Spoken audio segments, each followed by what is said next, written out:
Welcome to this very special edition of the KAJ Masterclass Live, the show which ensures that you profit from your time spent here with experts, either through the industry insights, information, or simply learning from them. And today we have Stephen Avent. He is a mindset and lifestyle coach, and we'll be talking to him about how to be the person you always needed. Welcome to the show, Steve. Thank you very much, AJ. I'm happy to be here. You are welcome to the show. You are welcome to India in this online form, and I'm sure not just in India, but a lot of people will benefit from what we are going to talk about. As said, we'll be talking about how to be the person you always needed. So, Steve, I want to understand from you. You talk about this how one can be their best self, the person they always needed in their own lives. Just to understand from you, we all need one person or the other in our own life. What is your understanding of the type of person that we need around us? And is it possible to be that person? How? We will come to that later on.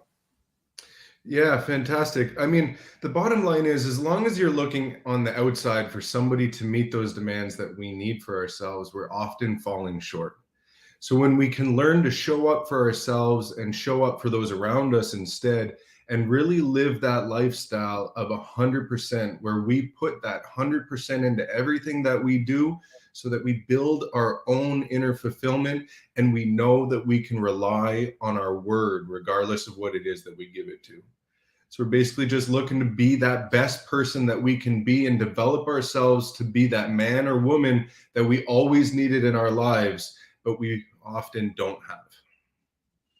Right, right. Then how do we become that? Because you have that experience, you have the training, you train others about it. But for an individual, how do they become that person? Obviously, it is not so easy. Otherwise, everyone would become the person that they themselves needed at one point in time. So, is there a process to it? Is there a skill set that one has to learn? How do you look inward and then bring it out externally so that others can also feel it and see it about you? Yeah, so I mean, number one is really taking a look inside and seeing what it is that you've adopted in your core beliefs and whether they're actually suiting you or not. And then we need to understand where these came from and how to extract them. Often we have these beliefs built in, like, for example, when I was raised, I had the idea of what a man should be, but I recognized later on that a lot of these traits were toxic. I needed to establish a ground, like a basis for what it is that a real man did have to be, and then work towards achieving that. So it's removing the things that you've adopted in your life that don't serve that purpose, that don't fit that profile, and then finding the things that do. And by doing that, I mean, we're really just looking at building a daily process of stacking wins so that we know that we are doing what we can every day and we're showing up for ourselves and those around us. And we're looking to basically stack wins so that we build that inherent value inside of us and then we can give that to the world. Right. You talk about daily process. How Mhm. how can one start his or her day with this daily process? And you call it a non-negotiable process. Give us a bit of a detail so that if somewhere one may want to follow it, if it's possible, almost like a step-by-step process, Stephen. For sure. And so the non negotiable aspect is that once you've given your word to yourself, it's about following through regardless of how you feel. So often we do things when we want to, but we don't do them when we really have to.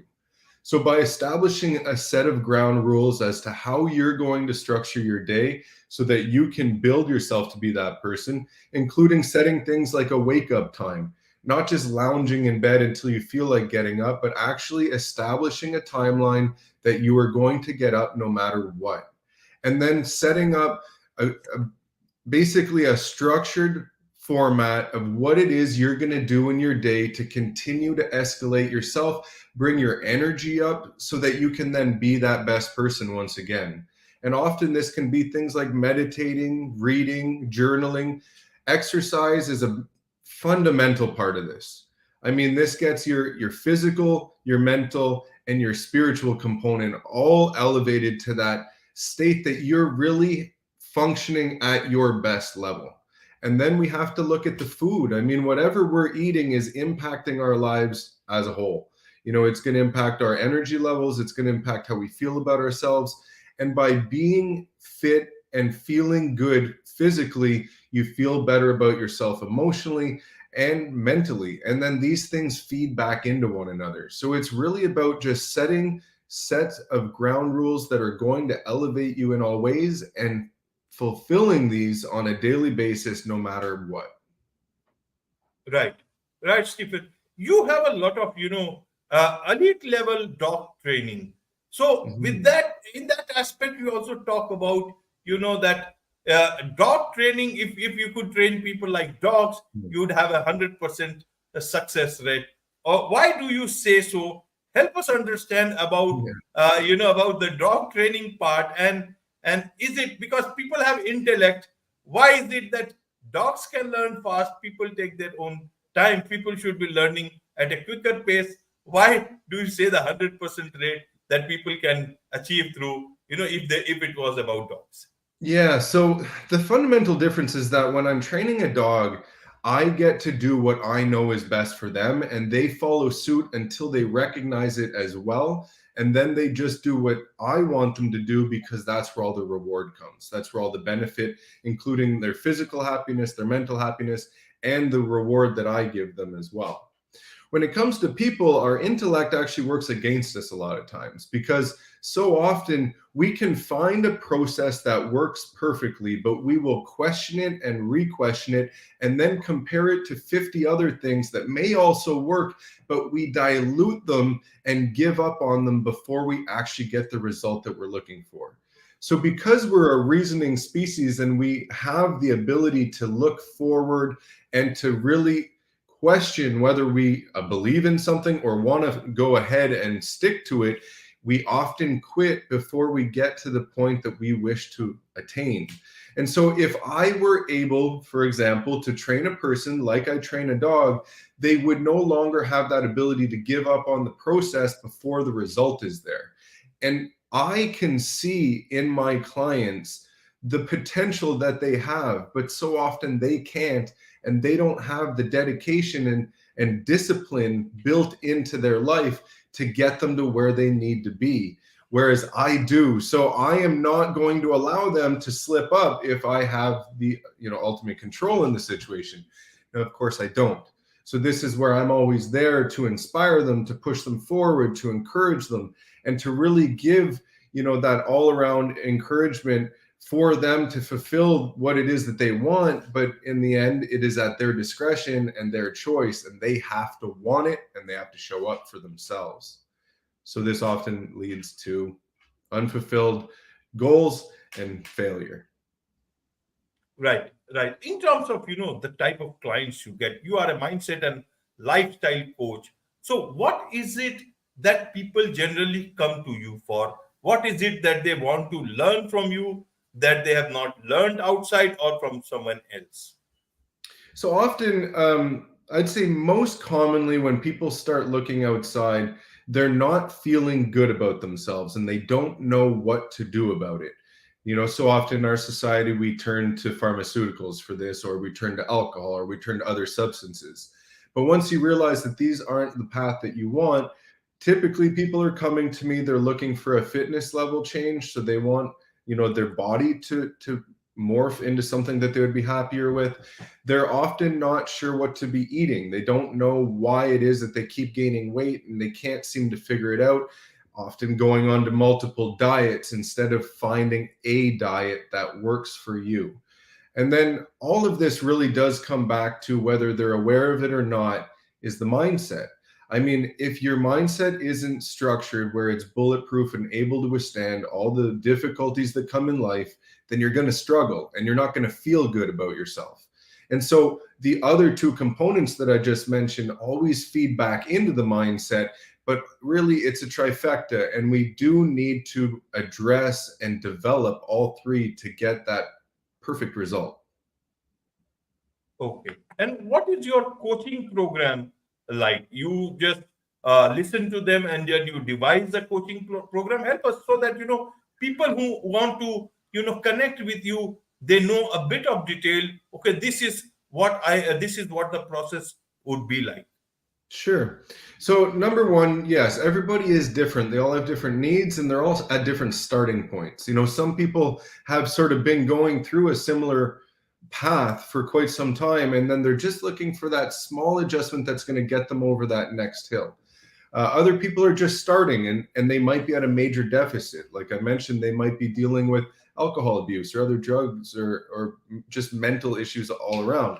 And so it really does depend on what the individual needs. And I am there for basically the entire path and walking them through what it is that's going to benefit them individually. Now, as a whole, we tend to benefit from similar things. So incorporated in every package is going to be an element of fitness, nutrition, and then the mindset.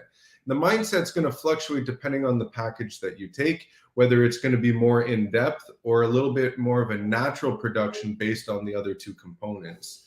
But then, for example, if it's somebody that's really starting off fresh and maybe in that negative, I'm there to walk them through things. I'm there to help them figure out what it is that's caught them in these limiting beliefs and why it is they're not able to let go. I'm there to help them shift a lot of those beliefs into ones that are going to basically serve them better and give them a better outlook on life, because so often we're stuck in these negative perspectives and these negative thoughts that really just need to be adjusted.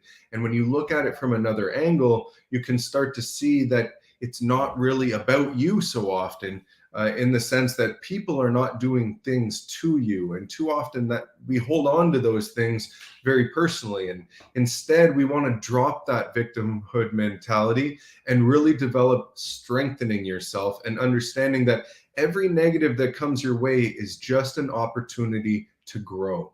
And it's an opportunity for you to strengthen yourself and become a better person. And so it's really just a process of helping them to understand a lot of these things and helping them to see how special they really are so that they can become the person that they always should have been. Right, right. In your coaching, in your training, in people, whatever they want to achieve for themselves, how important is the diet part? What do you suggest to them so that people who are listening to this and today or maybe tomorrow later on, they can also get some tips for themselves? So diet is essential. I mean, if you're not eating well, the weight gain is going to come, and you're not going to feel 100% about yourself on that end. But also, you're going to be more lethargic. You're not going to get the same rest. You're not going to have the same nutrients going through your body. So getting on the right diet, and number one is really just eating a healthy, balanced diet. That's step one, getting away from the processed foods, the fried foods, the fast foods. So many people get caught in that because it's convenient and it tastes good, but all the benefit of those foods ends with the taste buds. After you've swallowed that food, there is no more major advantage to it. Whereas when we're eating healthy foods, especially once the taste buds adjust, we start to really appreciate the foods for what they are. They taste delicious and we feel better after. They're giving us energy instead of taking it away. And so the next step is that if you are struggling with weight issues, for example, which so many people are, and I've been there myself, then we're looking at dialing in your macros. And this is going to be something that focuses on your overall calories, your carbs, your fats, and your proteins. And by adjusting these to the individual at the stage that they're at, we can get the results that we're looking for. We can basically help develop the ability to control what the food is going to do to the body. And once we do those two things, the transformation can really start happening. Absolutely, absolutely. There is much to understand about these things, and for that, they will have to come to you. So, what is the best way for people to learn more about you? Best way for clients to connect with you so that they can get the best of you.